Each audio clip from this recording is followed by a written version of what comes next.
আসসালামু আলাইকুম রহমতুল্লাহ। সুপ্রিয় শিক্ষার্থীরা, আলহামদুলিল্লাহ আমি ভালো আছি, আশা করি তোমরাও ভালো আছো। তো আজকে বোর্ডে আমি মূলত দুইটা সরল অঙ্ক আগে তুলে রাখছি। অঙ্কগুলো একটু সহজ, কিন্তু দেখে মনে হয় কঠিন। তো আমরা চেষ্টা করবো এই অঙ্কগুলো কিভাবে করা যায়। হ্যাঁ, এবং আমরা ভগ্নাংশ সম্পর্কে কিছু ধারণা নেব। এই অঙ্কগুলো মূলত হচ্ছে জটিল ভগ্নাংশের অঙ্ক। হুম, দেখি আমরা এখন অঙ্কগুলো সমাধান করার চেষ্টা করি। তো প্রথমে আমরা যে জিনিসটা জানবো যে জটিল ভগ্নাংশ জিনিসটা কি। হ্যাঁ, জটিল ভগ্নাংশ,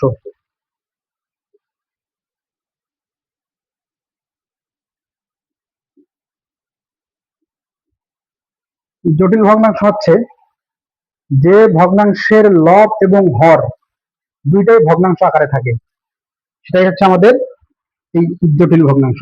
আমি লিখে দিলাম না, হ্যাঁ, আমার এই ভয়েস শুনে তোমরা লিখে নিও। আর এই জটিল ভগ্নাংশের যে আমাদের কিছু নিয়ম আছে।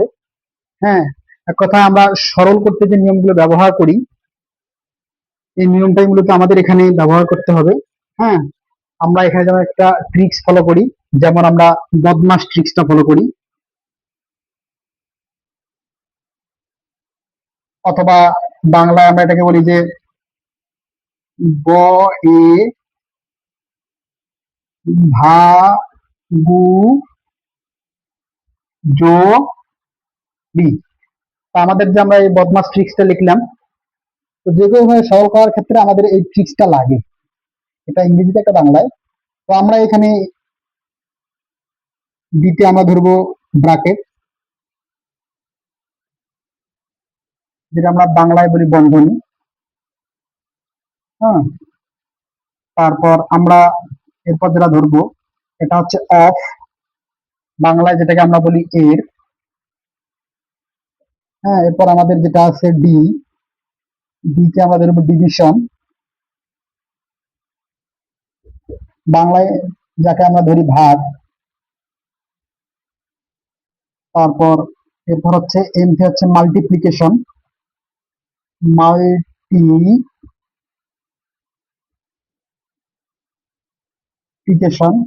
যেটা বাংলায় গুণ। এছাড়া আমাদের এতে আছে এডিশন, এডিশন মানে হচ্ছে যোগ, যেটা বাংলায় হচ্ছে যোগ। আর এরপর আর একটা আছে এস, সাবট্রাকশন, যেটা আমরা বাংলায় ধরি বিয়োগ।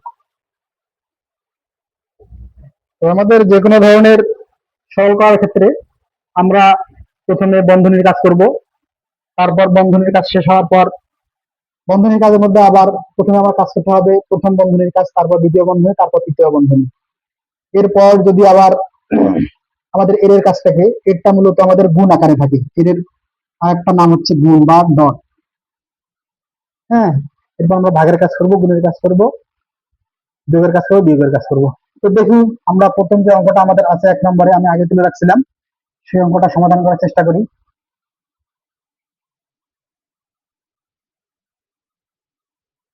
তো আমি 1 নম্বর তুলে সমাধান লিখলাম।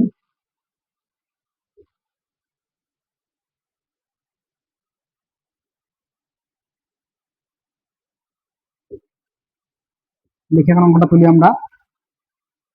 3/5 ভাগ 1/6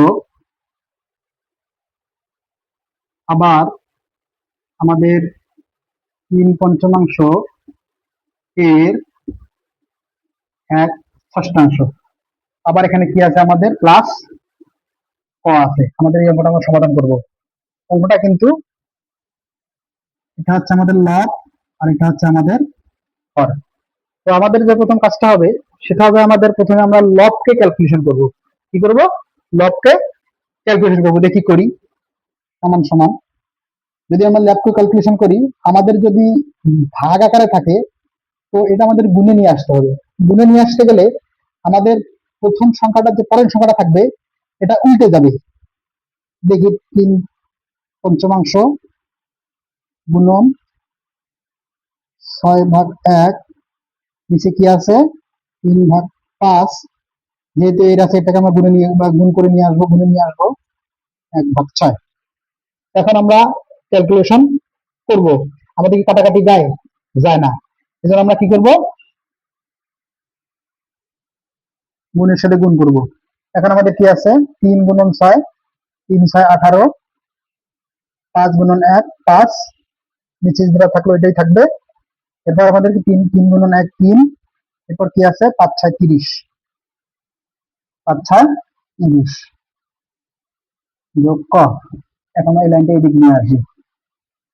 এখন আমাদের যে 18/5, তারপর আছে কি ভাগ 3/30, এটা কিন্তু আবার আমাদের ভাগ আকারে আছে। এই চিহ্নটার মানে কি? ভাগ। এই চিহ্নটার মানে হচ্ছে ভাগ। তো এখন আমরা দেখি 18/5, যেহেতু ভাগ আছে গুণ আকারে নিয়ে আসলে আমাদের 30টা উপরে যাবে, 3টা নিচে নামবে। ওকে, তো আমরা ক্যালকুলেশন করি। যোগ 1, 3 6 18, 5 6 30, তাহলে আমাদের কি হলো? 36 যোগ ও। আমাদের এটা হচ্ছে উত্তর। তো আমাদের উত্তরটা কি? 36 যোগ ক, এটাই আমাদের উত্তর। অঙ্কটা যদি দেখে একটু কঠিন মনে হয়, বাট এটা কঠিন না, খুব সহজ একটা অঙ্ক। প্র্যাকটিসের মাধ্যমে এটা আমাদের আয়ত্তে রাখতে হবে। তো এখন থেকে আমরা 2 নম্বরটা ক্যালকুলেশন করার চেষ্টা করি।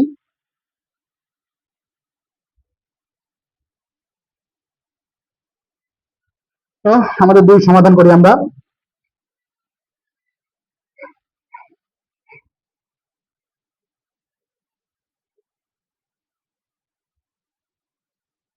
অঙ্কটা তুলি আমরা। 3/14 এর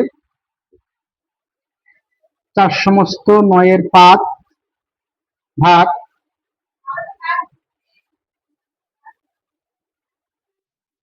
6 সমস্ত 6 এর 1 এর 6 সমস্ত 11 এর 8, 11 সমস্ত 7 এর 5। তো আমরা এখন সমাধান করি তাহলে, নাকি? দেখি সমাধান করি। 3/14, আমাদের একটা গুণ হয়ে গেল। এখন আমরা ক্যালকুলেশন করি। 4 9 36 আর 5 কত হয়? 42 ভাগ 9, আবার 6 6 36 যোগ 1 37, 37 ভাগ 6। এরপর আমাদের এর কাজ, এটাকে আমরা গুণ আকারে নিয়ে আসবো। 6 11 66 আর 8, 6 11 66 আর 8 হচ্ছে আমাদের কত?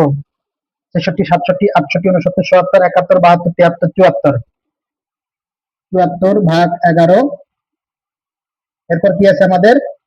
7 11 77, 77 সাথে যোগ 5, 77 78 79 80 81 82, 82 ভাগ 7। তো আমরা ক্যালকুলেশনে নিয়ে আসলাম। এখন আমাদের যে এই যে ভাগ চিহ্ন, আমাদের ভাগটা তুলে দেব, মানে আমাদের এই ভাগটা আমরা ডিভাইডেড ভাগ তুলে দেব। দেখি তুলে দিয়ে কি হয়। 3/14, যেহেতু আমরা তুলে দিব, সেক্ষেত্রে আমাদের গুণ চিহ্ন এখানে চলে আসলো। আর 42 থাকলো উপরে, নিচে 9। এখন যখন আমরা ভাগটাকে গুণ আকারে নিয়ে আসবো, তখন আমাদের পুরো সংখ্যাটি উল্টে যাবে। উপরে 6, নিচে 37 গুণ আমাদের 74 ভাগ 11 গুণ কি 7 ভাগ 82।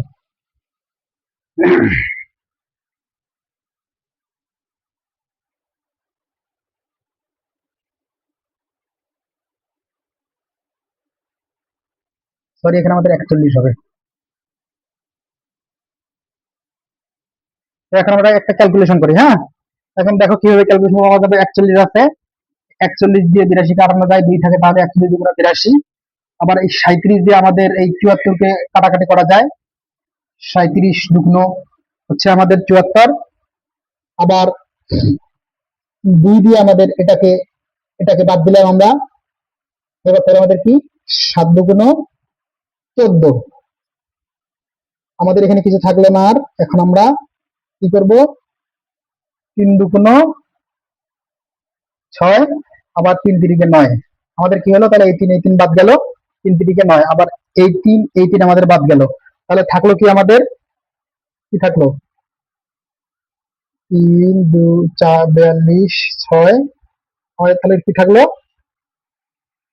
1/11 থাকলো। এটা হচ্ছে আমাদের উত্তর। তো সুপ্রিয় শিক্ষার্থীরা, আশা করি তোমরা অঙ্কটা বুঝতে পারছো। বেশি বেশি প্র্যাকটিসের মাধ্যমে এই অঙ্কগুলো আয়ত্ত করে রাখতে হবে।